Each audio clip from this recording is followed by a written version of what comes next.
Their military campaigns in the valley of Rephaim represented a desperate gambit to crush Israel's resurgence before it gained unstoppable momentum.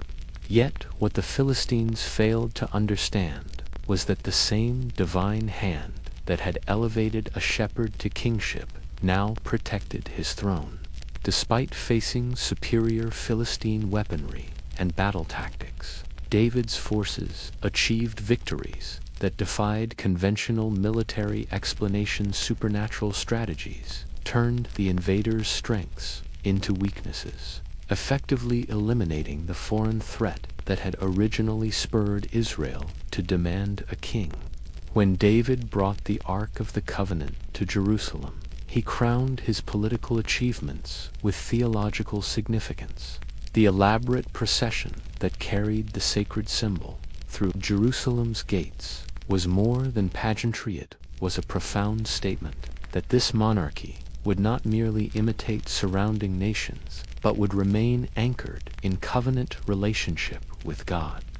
Unlike other ancient Near Eastern kingdoms, where religion served the state, David established a capital where state and faith existed in dynamic partnership, each strengthening the other while maintaining distinct identities.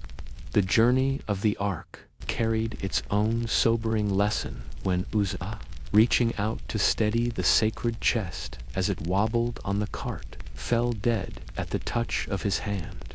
This shocking moment rippled through the procession like lightning, silencing celebration and leaving David himself angry and afraid.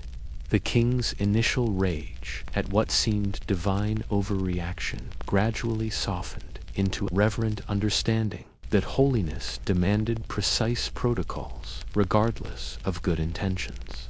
3 months of careful preparation followed before David would attempt the transfer again, this time with Levites carrying the ark with poles as prescribed in ancient law rather than a cart borrowed from Philistine practice.